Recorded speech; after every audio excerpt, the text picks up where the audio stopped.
Saludos y buenos días a todos ustedes en este precioso día. El domingo pasado reflexionamos sobre dos ejemplos de fe, el de la mujer con flujo de sangre y el de Jairo.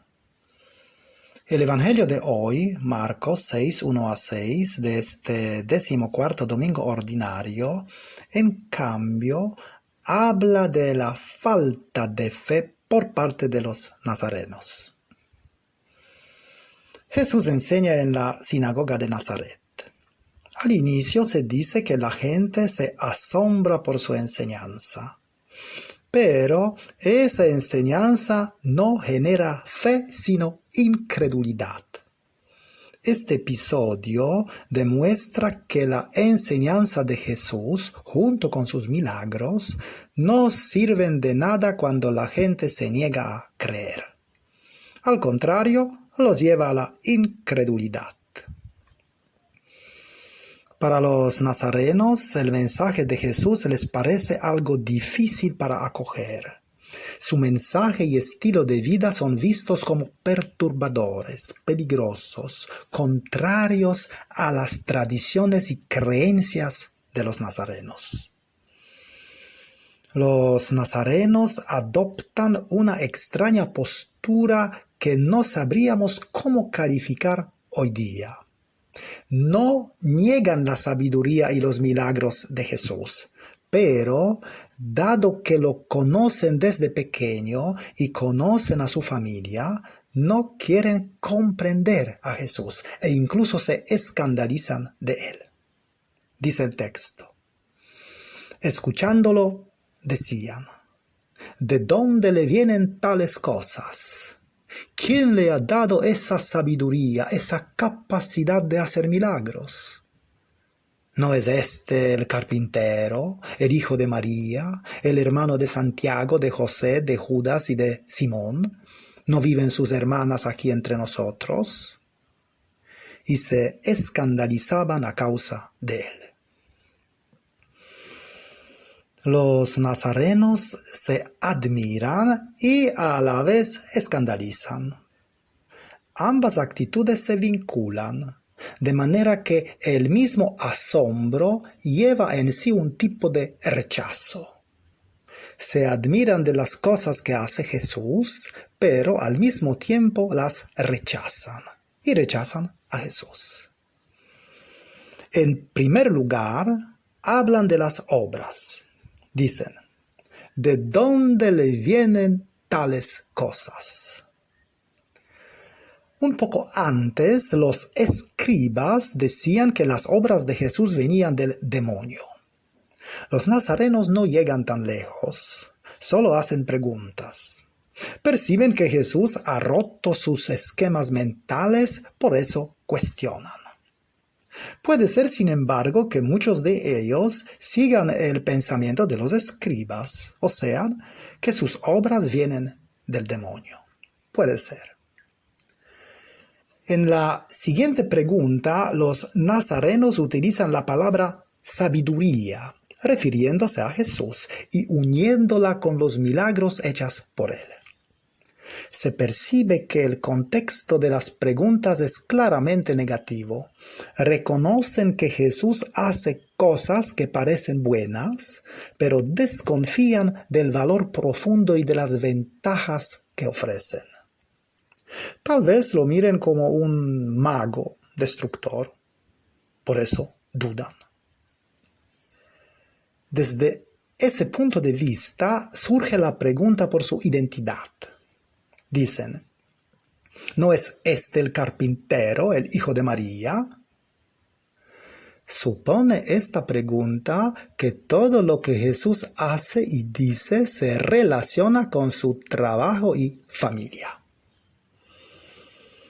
En primer lugar, los nazarenos quieren definir a Jesús por su trabajo, por su profesión.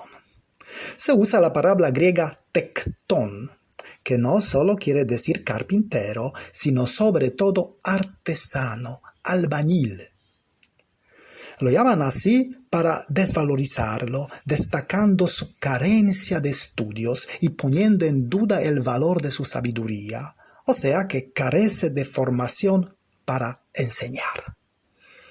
Para ellos es solo un obrero manual que debería haber permanecido en ese plano de conocimiento técnico y trabajos materiales, y no pensar a ser sabio dejando su labor artesano y rompiendo así con su origen y su forma de trabajo.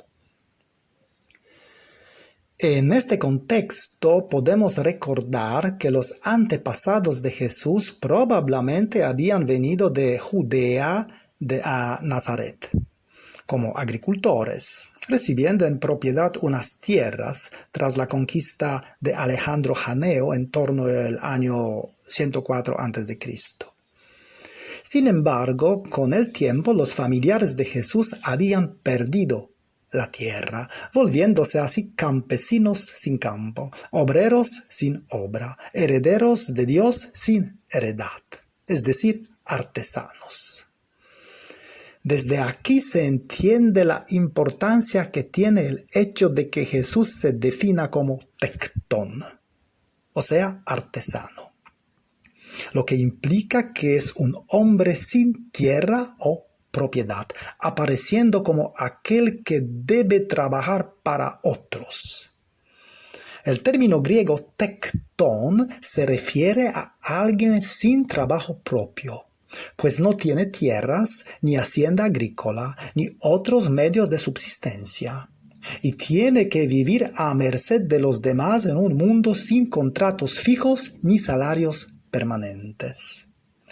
Esa ha sido su escuela, ese es su oficio y identidad.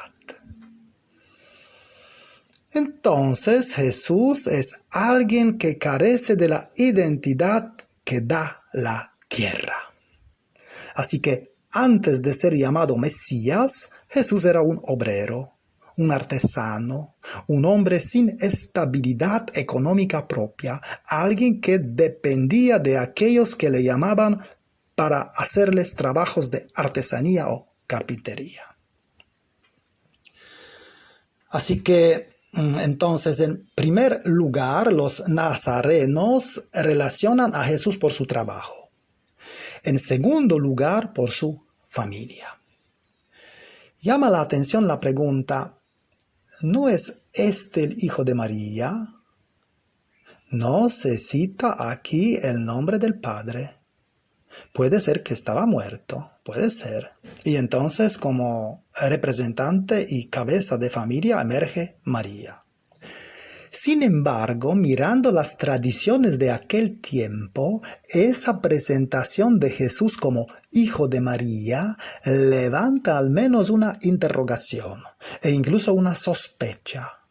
Es decir, que no es un hijo de María como pueden ser otros que después se citan, Santiago, José, Judas, Simón, sino el hijo de María como queriendo decir con eso algo especial. Esta denominación resulta sorprendente, pues en general al hijo se le suele llamar por el nombre del padre. En esa línea se plantea el tema de los hermanos y hermanas. No obstante, solo se ponen los nombres a los hermanos y no a las hermanas. El texto los presenta vinculados a los nazarenos, como si no fueran seguidores de Jesús. ¿Y quiénes eran estos hermanos? Al menos podemos decir algo sobre uno de ellos, Santiago. Este hombre parece tener una buena educación. A partir de la carta de Pablo a Gálatas y a partir de los Hechos de los Apóstoles, e incluso de un texto de Flavio Josefo, se supone que Santiago era un hombre erudito, experto en interpretaciones de la ley. Según eso, podríamos decir que Jesús nació en una familia donde al menos uno de sus hermanos valoraba el estudio y el cumplimiento de la ley. Sea como fuera, hablando de la relación entre Jesús y sus familiares, solo podemos decir que chocó fuertemente con ellos. Sintetizando todo, hemos de decir que los nazarenos han mirado a Jesús desde sus propios puntos de vista. Y como Jesús no ha cuajado con sus ideas, se sienten escandalizados, no lo entienden, lo ignoran, rechazan y juzgan como un hombre peligroso. La seguridad de la vida nacional de los nazarenos, la solidez de su modelo de familia y sus creencias, les impiden aceptar a Jesús, viéndolo como aquel que ha roto sus tradiciones. A partir de aquí se entiende la ausencia del símbolo paterno. Por eso la pregunta, ¿de dónde le vienen tales cosas? Es una ironía. Los paisanos de Nazaret están pensando que Jesús sería hijo ilegítimo. No tendría padre verdadero. Es un hijo de María, de una soltera. Sin embargo, como lo sabemos, para Jesús no hace falta la figura paterna, pues su verdadero padre es Dios. Después de todo esto, Jesús dice: un profeta solo es despreciado en su patria, entre sus parientes y en su casa. Como los profetas del Antiguo Testamento fueron rechazados conforme a la larga tradición israelita, igualmente Jesús es rechazado. Aparecen en la boca de Jesús 3 palabras de este rechazo: patria, parientes, casa. Hablando de la patria, patris en griego, se trata de los nazarenos, pero también se podría comprender aquí a los galileos en general. Para hablar de los parientes, se usa la palabra griega síngenes, que indica a alguien con origen común. Son parientes aquellos que poseen una proveniencia genética en sentido extenso. Finalmente, hablando de casa, oikia en griego, se trata de la unidad familiar más pequeña de aquellos que conviven unidos por vínculos de origen: padres, hijos, hermanos, primos. De una u otra forma, Jesús rompe esos niveles de parentesco. Ya en el capítulo 3 claramente habló de su nueva familia formada por aquellos que cumplen la voluntad de Dios. De ese modo, Jesús no solo rompe con la estructura de la casa genealógica, sino sobre todo aparece como fundador y centro de un nuevo tipo de casa, abierta para toda la gente. Jesús crea una comunidad de personas que acogen su palabra y creen en su reino. Lógicamente no ha podido hacer los milagros entre los nazarenos porque lo miraban como un mago nada más. Jesús, no obstante, solo puede curar donde hay fe. Solo puede cambiar a los otros si es que lo aceptan. Como los nazarenos no creen en él, no puede actuar. Necesita la fe de aquellos que lo acogen y que reciben su palabra, dejando que la fuerza de la libertad de Dios transforme sus vidas. Los seres humanos solo pueden cambiar si tienen fe. En Nazaret, Jesús no ha encontrado fe y además ha sido rechazado. Así, rechazado, fracasado, sin milagros, tiene que irse de su pueblo y sinagoga. A partir de ese momento ya no volverá a Nazaret, ni tampoco entrará en ninguna sinagoga de los judíos, al menos según el Evangelio de Marcos. De ese modo, Jesús crea la nueva familia de los seres humanos liberados. Jesús ha sacudido la conciencia nacional de un tipo del judaísmo cerrado. Ha quebrado los valores que sustentan su estructura, hiriendo su gente, no por lo que dice en teoría, sino por lo que implica su nuevo programa de familia. ha fracasado en su aldea, no ha sido capaz de convencer a su familia, pero esto no le lleva al desánimo ni a interrumpir su actividad. De hecho, este mismo fracaso es principio de un nuevo camino. ¿Y qué nos puede decir este Evangelio?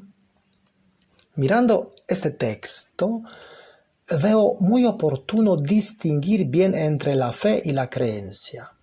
Pues en tiempo de Jesús supuestamente no había ni siquiera un judío que no creyera en Dios. Jesús, sin embargo, habla de la falta de fe de la gente. ¿Cómo comprenderlo? Jesús distingue la fe de la creencia. Jesús habla de la fe real, de la fe profunda, tipo confianza. La creencia viene de la mente, del pensamiento. La fe real viene del corazón, de la conciencia. La creencia es ciega. Crees porque te han enseñado a creer, pero nunca entra muy hondo en ti. Es superficial, algo que te han añadido. No ha brotado de tu corazón, de tu alma. Es solo algo prestado, de manera que nunca penetra en tu alma. Incluso hay que decir aquí que el mayor camino para comprender la fe es para oponerla a la creencia. El problema consiste en que entiendes la fe como una creencia. Dices, yo creo que existe Dios, entonces tengo fe en Él. Yo creo esto porque alguien a quien yo confío mucho me lo transmitió.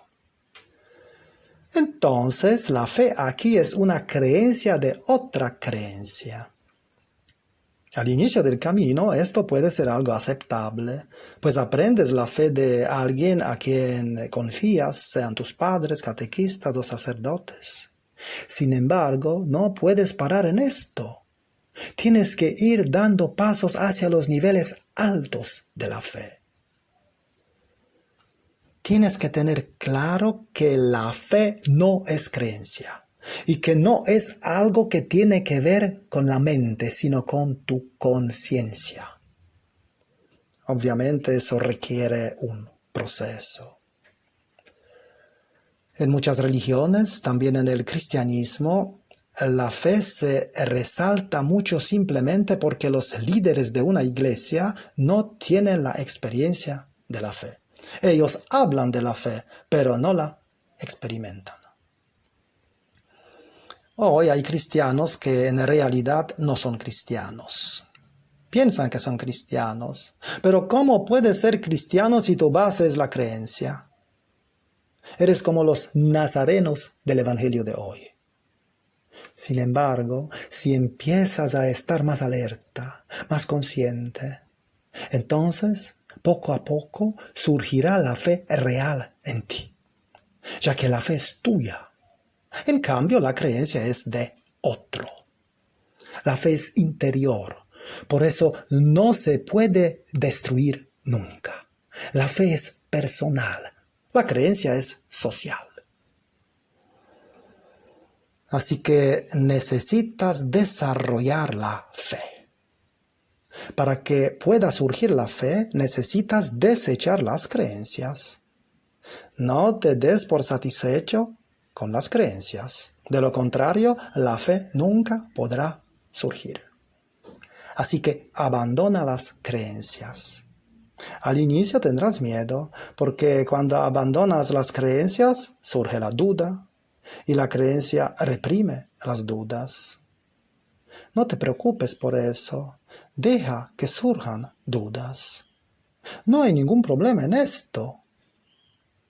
Los nazarenos de ningún modo querían que las dudas entraran en sus vidas, obedeciendo ciegamente a los otros y siguiendo sus creencias y tradiciones.